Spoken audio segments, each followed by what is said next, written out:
Full Throttle Arizona. Full Throttle Arizona with Bruce St. James.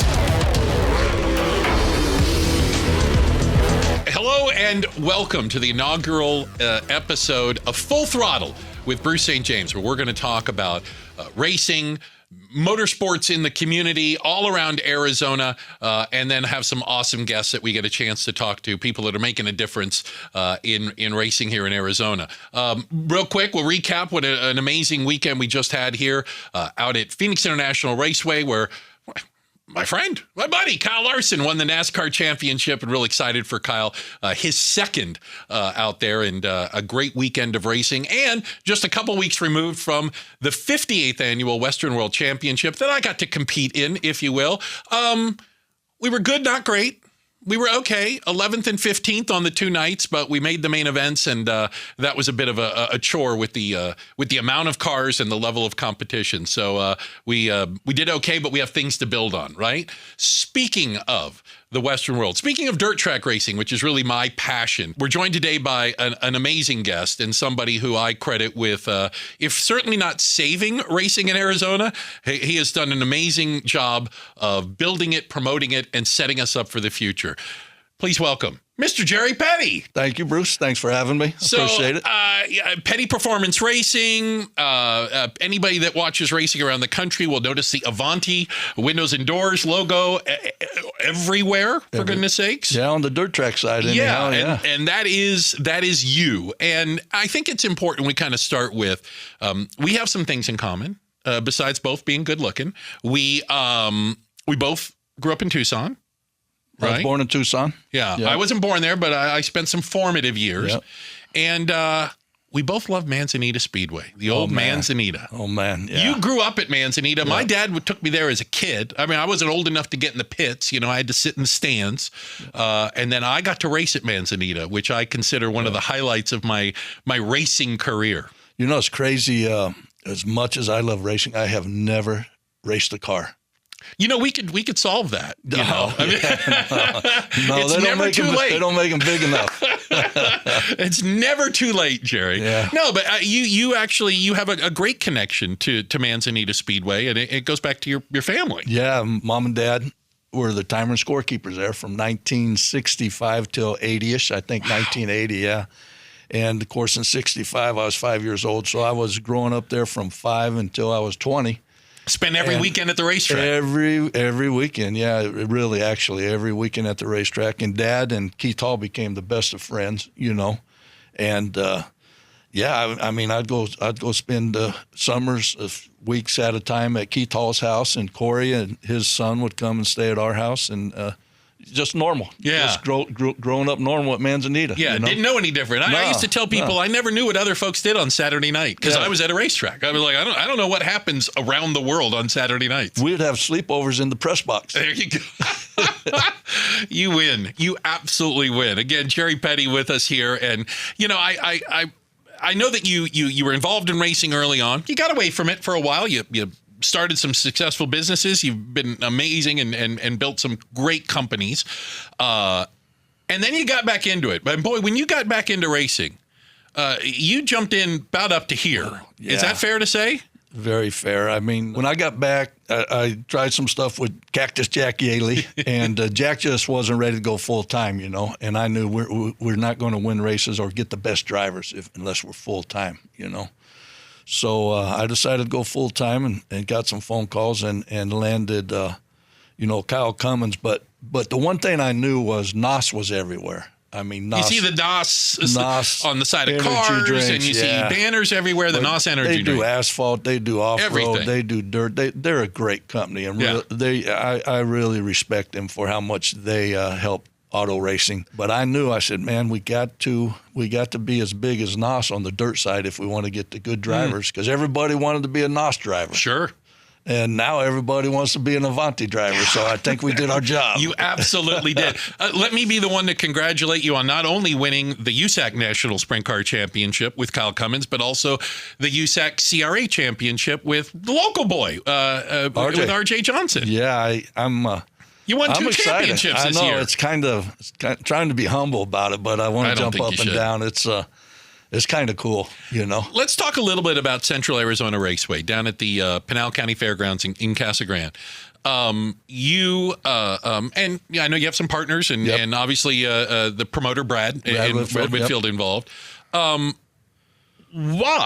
did you jump into racetrack? What do you want to call it? Ownership, sponsorship? Because you guys have built something amazing. Dare I say, out in the middle of nowhere in Casa Grande, and very fast. Oh, it is a fast track. So getting back into racing, you know, I ended up with the East Coast team, and then just this year, this was our first year that me and RJ ran the West Coast team. But the one thing I kept noticing and everybody kept talking about, Bruce, was Manzanita, you know, because it used to be such a community. It was family. Everybody was there, were friends. They helped each other. You saw the same people every week. You got together. Yeah, you know, and that was missing, and it's been missing for a while. So I went down. The only track left was Central Arizona Raceway. So I got hold of Brad and said, "Hey, how can we do this?" And we just did it. Brad did all the heavy lifting. I just helped him a little bit. Yeah, more than a little bit. I'll give you a little credit for that because as I said, we just came off of an amazingly successful Western World. I think putting the Western back on the map might be a nice way to put it. It used to be one of the crown jewels of racing. If you could win the Western World, you were doing something. Yeah, it was Knoxville, the Western, and Pacific Coast Nationals at Ascot. Yeah, those were the three big ones.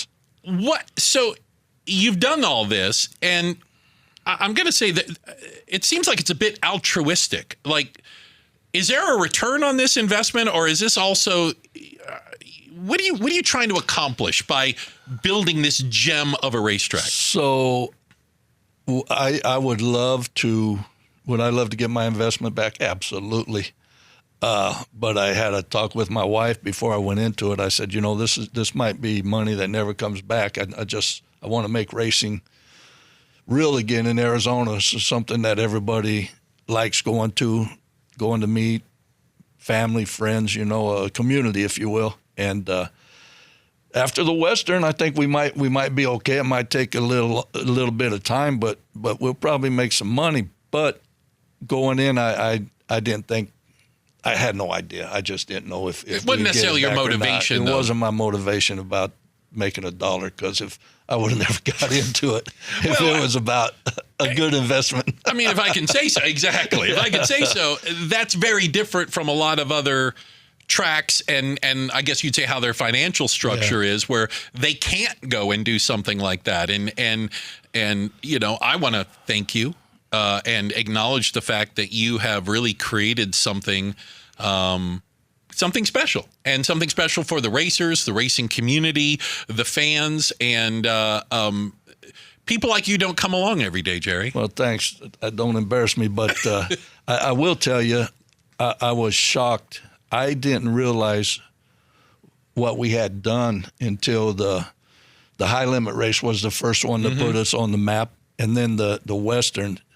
Just the number of people that come up and just shake your hand and say thank you. It's very humbling, and I just didn't realize it was that big a deal, but I guess it is. I'm glad that people recognize and understand that, all the time. You know, they do, yeah, and get what you have done for the sport. As I said, not just here in Arizona, but also nationally. You know, I mean, the support you've given to racers, teams, and tracks around the nation.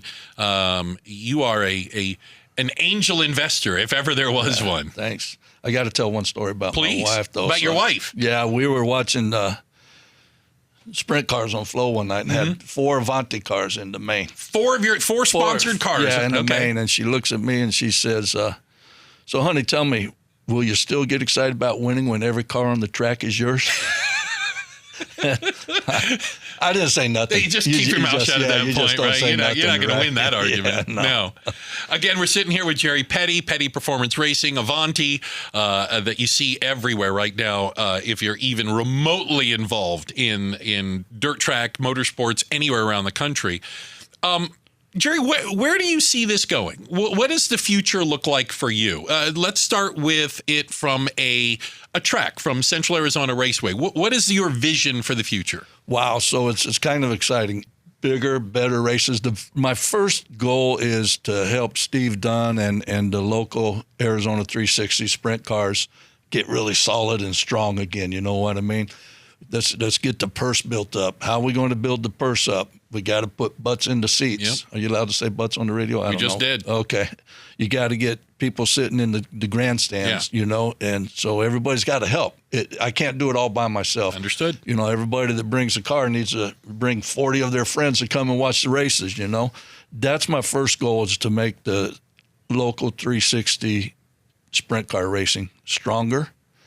And then, you know, I got the Petty Performance Edge. Are you familiar with that? I am. You know, you can brag about it. Yeah, so Petty Performance Edge is, I was going all around the country to all these races, Bruce, and kids would come up to me and, you know, dads teach them young. Yeah, you know, what's Mr. Petty for? Sponsorship. Yeah. You know? Look him in the eye, shake his hand. And I'm easy. I'm easy, especially when it comes to kids. So I was talking to Kevin Miller from the CEO of USAC about all these kids, and I'm buying these uniforms everywhere, and we just got to talk and said we need to channel it, make it a big deal. So we started the Petty Performance Edge this year, and we had a couple hundred kids sign up, and the criteria is I guess I should say what happens is we narrow it down to 4 kids, and I'm going Sunday to Millbridge. Okay. With Chad Bolton. Out of the 4 finalists, we're going to put them in a race, and they're going to race off, and the top 2 are going to go race in Chad Bolt cars at the shootout. Wow. I mean, that's a big a big deal. It is an elimination race. Yes. Wow. Yeah. And it's serious. Getting put in a Chad Bolt car at the shootout, you're in a winning car. There you go. So we started with 200 kids, narrowed it down to 40, then to 10, and then the top 4 now is Sunday. But it's grades, it's community service, it's mom and dad giving them a thumbs up. It's, you know, a letter from your church if you volunteer there. It's the total package. It's more about community than about racing. Yeah. So it's pretty exciting. That's outstanding. Again, just another way that you're giving back. And so the reason I led in with that, so I'm talking to second goal, I'm talking to USAC, because believe it or not, USAC runs the NASCAR youth program. Yeah. Oh, really? Oh, yeah. So USAC runs the NASCAR youth program. So Petty Performance Edge is actually part of the NASCAR youth program, but I want to build a really nice quarter midget track out at Central Arizona Raceway. Okay. That'd be a second goal, and get the kids. We gotta, Bruce, when you go to the races, there's I'm getting I know gray. Where you're going with I'm this. getting gray myself. There's a lot of white hair in the stands from the fan standpoint, and we got to get the youth back into it, or this thing's going to go the way of the dinosaur. I hear you, and that's why I want to get the kids involved. Well, and you say that, but you look at the drivers. The drivers are young. Yeah. Except my 2. Kyle and RJ are the oldest drivers around, Yeah. When you get into your 30s, you're the old man. Yeah, exactly. But, I get it. But, I think that is a great example of how to engage young people, get in front of the schools, get the kids excited about coming out and showing them how awesome the racing is out there. Yeah. I love that idea. Yeah, we gotta get to the schools. We got a lot of work to do. We've spent this year fixing the track, buying equipment, getting ready to go. Wall, fences, new bathrooms, new grandstands, everything. Now we got to go. You're here. Now we got to make it grow. Well, again, I hope you don't get tired of it, but thank you. Oh, thank you. Thank you for so much of what you've done for racing. As a racer, as a fan, as someone who's passionate about it, I just sincerely appreciate what you've done to keep racing on the map in Arizona, because we have such a rich history here of amazing drivers and teams and tracks. Yeah. And I really think you're doing a lot to add to that. Thank you. Thanks for joining us. Thanks for spending some time with us. We're going to be doing this regularly, again, talking to some of the movers, the shakers, the important people, if you will, not me, in racing here in Arizona, covering the things that matter, all things motorsports, because that's where my passion lies as well. Thanks for watching Full Throttle Arizona with me, Bruce St. James. Thanks for watching Full Throttle Arizona with Bruce St. James. Click the box to watch more from KTAR News and tap the button in the middle to subscribe.